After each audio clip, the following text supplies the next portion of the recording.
I want to take a moment and thank all of my patrons. You guys keep me going. And if you'd like to support your channel because you like what I do have a Patreon and you can support me that way. I'll link it in the video description. You can also click the like button or subscribe to the channel. All those would really help us out. Thank you guys very much. Welcome to the Twisted Tentacle Inn. I'm your innkeeper, and today we'll be talking about Fog Cloud.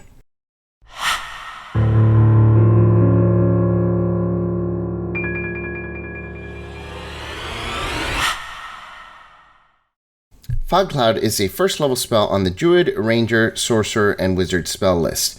It takes one action to cast and has a range of 120 feet. It requires verbal and somatic components and lasts for 1 hour, which requires concentration.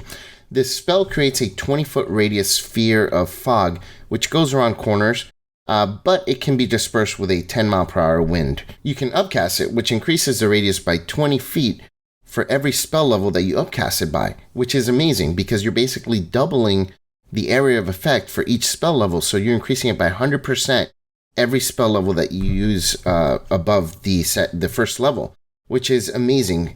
Very few spells scale as well as this one in terms of that. So, what does Heavily Obscured do? Per the player's handbook, a heavily obscured area blocks vision entirely. A creature effectively suffers from the blinded condition when trying to see something in the area. And the blinded condition says, a blinded creature can't see and automatically fails ability checks that require sight. Attack rolls against the creature have advantage, and the creature's attack rolls have disadvantage. Creatures in the fog also can't take attacks of opportunity while inside the fog unless they have blind sight, because the player's handbook on page 195 also says you can make opportunity attack when a hostile creature that you can see moves out of your reach. Based on the verbiage of this rule, some dungeon masters might rule that even creatures with tremor sense, echolocation, and telepathic senses can't get attacks of opportunity while in the fog, since it specifically says that a creature you can see and not a creature whose location you can sense. Some DMs will rule this differently. Some DMs will rule tremor sense as sight. So speak with your DM before you try to do some kind of shenanigans with this spell. Another great thing that you can do is you can cast silence and then you can hide inside the fog. So basically, if you don't want to be in melee, you can move away and use your action to hide and you won't be in danger anymore. Speaking of which, fighting while inside the fog cloud it greatly evens combats, especially if the combat is stacked against you. Creatures inside have disadvantage to hit, and attacks against them have advantage. So two creatures attacking each other while in the fog cloud roll straight rolls pretty much no matter what. Again, unless they have some additional senses. Even if the enemy has multiple ways to get advantage, the rules state that it only gets the advantage once. So therefore, there's no additional way to get advantage while in the cloud if you're already suffering from the disadvantage condition, unless you can actually see or sense your opponent with blind sight, tremor sense, or echolocation or some other way. Really, it's going to be straight rolls all around. So the tactical uses of Fog Cloud are pretty much endless, and even then, it still has some utility functions which make it an even better spell for its level. I'm going to rapid fire some really cool uses for this spell, but keep in mind that there's a bunch more, and I can't just go over everything because there's just so many different things you can do with it, especially very situational things. Some of the things that I will mention here are general guidelines and tips. They're not always going to work, but they are things that you can attempt or you can do in specific situations. So, starting with the first one, you can cast it and then have your party short rest safely for an hour in a large, heavily obscured area, and they can roll to hide while they rest. So if anyone happens to be looking, it's going to have a hard time finding your group. So, second level rope trick to do a short rest, or first level fog cloud. Now, some people have said, I posted this on the Reddit, and some people, I think maybe I wasn't clear in the way that I presented this. Of course, you're not going to put it in just an open field. But if you're in an area like a cave or a very dense forest, people are not going to know that it's a sphere of fog because you can only see so far and your vision is obstructed by cave walls or trees. You can't tell that it's just some spell that's a perfect sphere of fog. People were saying, oh, well, people are just going to see this fog and They're going to know that there's magic around. Of course, yes, if you cast in an open field. Yes, of course. Use it intelligently. If you're in a tight cavern and you cast this fog cloud, all that creatures are going to know is that there's fog in the cave, right? So I think as a rational dungeon master, they will rule that the creatures just think that it got foggy or something is creating this fog. They're not necessarily going to be looking for adventures, I think. Anyways, number 2. If you're a sorcerer, you can disengage, then move 30 feet, and then quicken fog cloud to kind of put up an obscurement between you and your foe, and now they're not going to know exactly where you went. So that's a pretty cool way to use it. You can also cast fog cloud in a fight and have your party members move out, attack enemies from range, and then use your move to get back into the obscured safety of the fog cloud before the end of their turn. Enemies won't know what hit them, and I'm going to put up a little diagram up here, but some DMs can be a little bit more rough when it comes to this stuff, and they will still roll at disadvantage and try to attack you regardless of whether you did some tactical maneuvering. But, again, speak with your DM because, again, I posted this on Reddit and people are saying, well, they'll still be able to know exactly where you are. I disagree, but, different DMs rule differently. You can tie a rope to something and then cast fog cloud to obscure an area, and you'll always know the right direction to go because you'll be tethered to this rope. You can also use fog cloud to avoid being targeted by a lot of different spells. You can upcast it and center it on an enemy spellcaster, and because a lot of spells require the caster to target a point or creature that you can see within range, since they're effectively blinded, they're not going to be able to cast those spells on you or your party, right? Because they're blinded. So they'll have to use their action to move out of the fog cloud.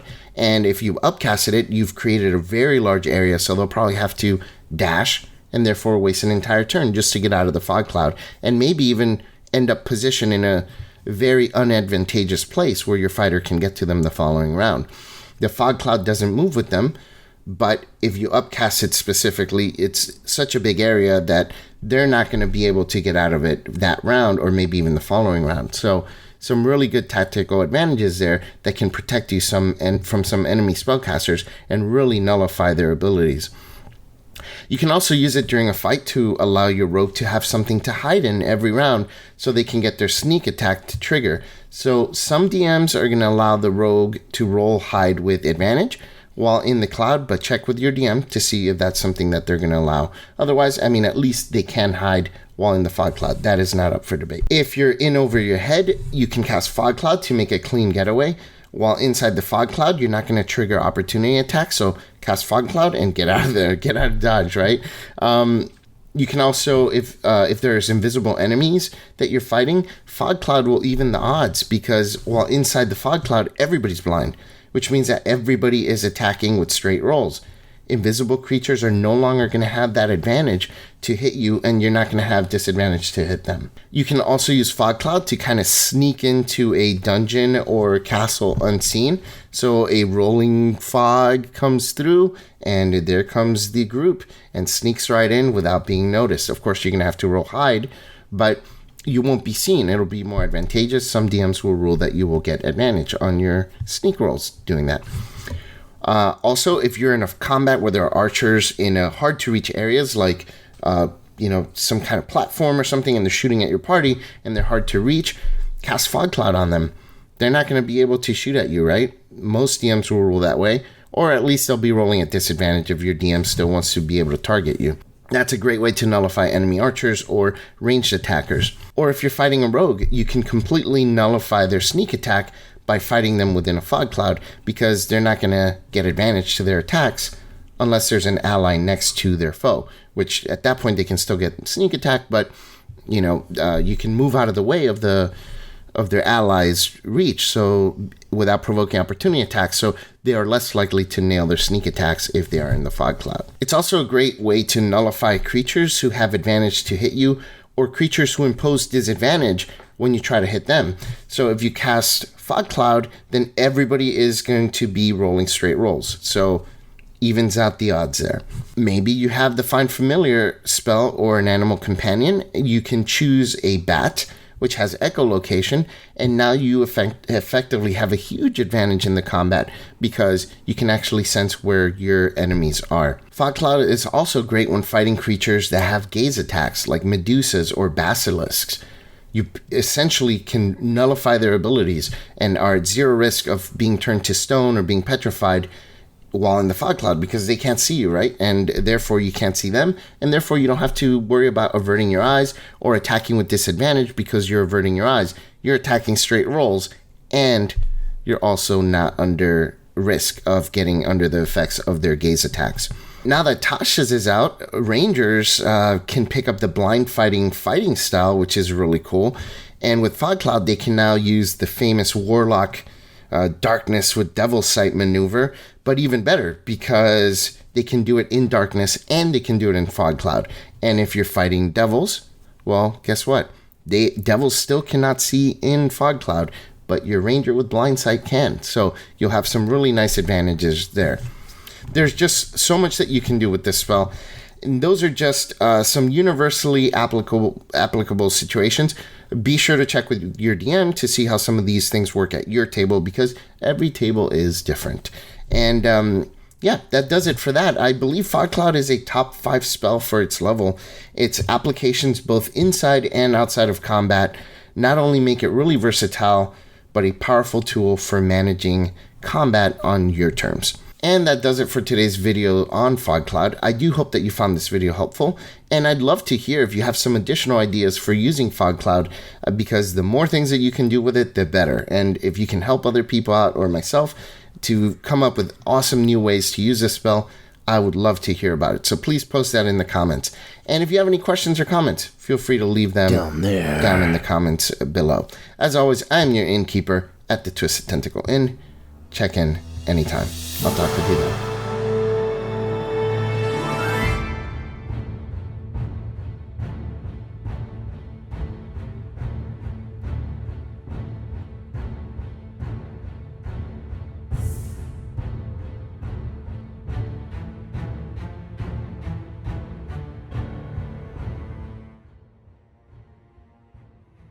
Greetings, innkeeper.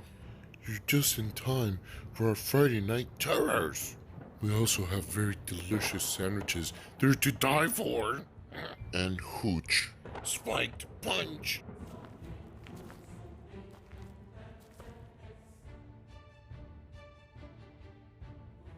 I'm gonna take a bath and then try one of those little sandwiches. Those are so good.